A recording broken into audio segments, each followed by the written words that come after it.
तो चलिए ये तो बात होगी मोटिवेशन की। अब बात करते हैं कि प्रीलिम्स में आपने ऐसी क्या गलती की थी?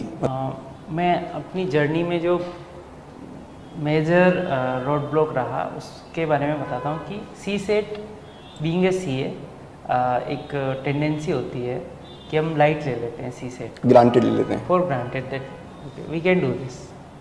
तो फर्स्ट अटेम्प्ट में सी सेट निकल गया था, जीएस नहीं निकला था, तो मैंने उस पर अच्छे से मेहनत कर ली। अपनी वीकनेस जो भी थी जीएस के पेपर में वो आइडेंटिफाई कर ली थी कि ओके ऐसे क्वेश्चन पूछते हैं और ऐसे अप्रोच करना है। और मुझे इन क्वेश्चन में ऐसा लग रहा था कि ये सही है और मैंने अटेम्प्ट नहीं किए। वो अगर अटेम्प्ट करता तो सही हो जाते, और कुछ क्वेश्चन ऐसे थे जो अटेम्प्ट नहीं करने थे और मैंने कर लिए और वो गलत हुए। तो ये अप्रोच मेरी अब तक काम कर रही है। वो मैंने फर्स्ट उसमें ही सॉल्व कर लिया था और तैयारी कर ली।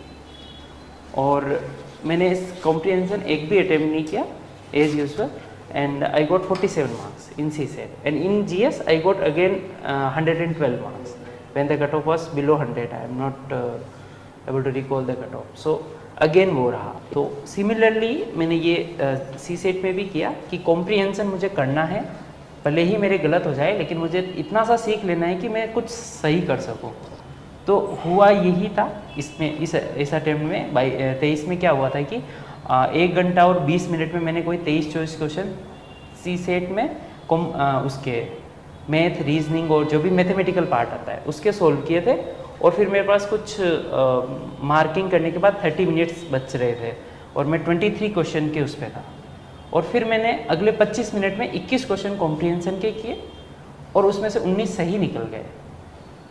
वो एक मेरी प्री अज्यूम्ड अजम्पशन थी कि मेरे साथ गलत होता है, मतलब मैं जब भी कॉम्प्रिहेंशन करता हूँ, जब मैंने उस अजम्पशन को छोड़ा और उसको किया तो वो सही हो गया। तो ऐसी छोटी छोटी मिस्टेक्स जो होती है मुझे लगता है नहीं करनी चाहिए। फर्स्ट थिंग तो फॉर ग्रांटेड किसी चीज़ को नहीं लेना है कि सी सेट कर लूँगा या फिर कॉम्प्रिहेंशन कर लूँगा या फिर प्रोबेबिलिटी कर सकता हूँ मैं। मेरे को लगता है हर एक टॉपिक जो भी मेंशन्ड है वो सब करने हैं। इनफैक्ट मैं तो ये बोलूँगा कि एवरेज का भी पढ़ लेना चाहिए, क्या पता एवरेज में भी कोई वो आ जाए। राइट ना, तो सब कुछ पढ़ना चाहिए। हम कॉमर्स के हैं, प्रॉफिट एंड लॉस हमारा स्ट्रॉन्ग एरिया होता है कि हम प्रॉफिट एंड लॉस को कैलकुलेट कर लेंगे, लेकिन बिलीव में मेरे कुछ सीए फ्रेंड है वो प्रॉफिट एंड लॉस के क्वेश्चन भी गलत करके आते हैं और इंजीनियर्स ठीक करके आते हैं। हाँ, कुछ आईआईटी वाले लोग भी सीसेट क्वालिफाई नहीं हुए हैं, आईआईटी बॉम्बे के पास आउट लोग। राइट। सर मैथ के क्वेश्चन में मैंने लिखा एक टाइम के बाद तो उसमें लैंग्वेज में फंसा था, उसका सेंटेंस में कॉन्सेप्ट का लोग खत्म हो जाता है। ऐसा रहता है कि अगर क्वेश्चन समझ में आ जाए तो सॉल्व हर कोई कर लेता है। हाँ, लेकिन समझ में नहीं आता। Right exact. तो इसीलिए क्या होता है कि ये हमारे हाथ में नहीं है ना कि क्वेश्चन कितना टफ होगा। हो सकता है आपको इजीली समझ में आता है, हो सकता है समझ में नहीं आए। लॉजिक ब्रेक बहुत दिखा सर, फॉर्मूला बेस्ड उतना नहीं। हाँ, तो वही है ना, इसीलिए हमें सारी चीज़ें करके जानी होती है। हमें क्या करना है, हमें क्वालिफाइंग मार्क्स लाने हैं। आइदर थ्रू दिस वे और that way we should get at least 66 marks. तो उसके लिए सभी चीज़ें करके जाना ज़रूरी है।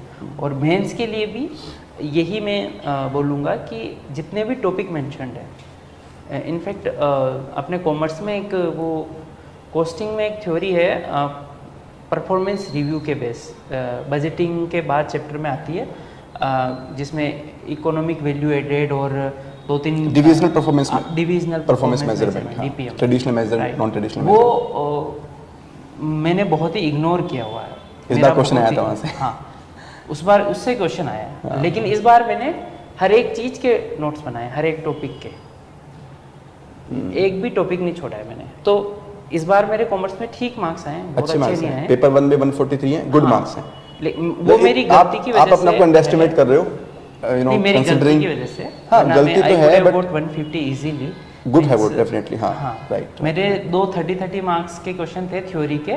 Due to timing mismanagement I couldn't attempt those marks, मतलब दो क्वेश्चंस कंप्लीटली मिस कर दिए। नहीं, मैंने आधे किए, भागते दौड़ते किए लास्ट में। तो हो सकता है मैं 150 टच कर लेता उसमें। हाँ, राइट, आराम से 150 क्रॉस करते हैं आप, बहुत आराम से क्रॉस करते। तो ये था कि आपको कोई भी चीज़ छोड़नी नहीं है, कोई भी टॉपिक किसी भी पार्ट का, मतलब मेंस और प्रीलिम्स दोनों का। ये था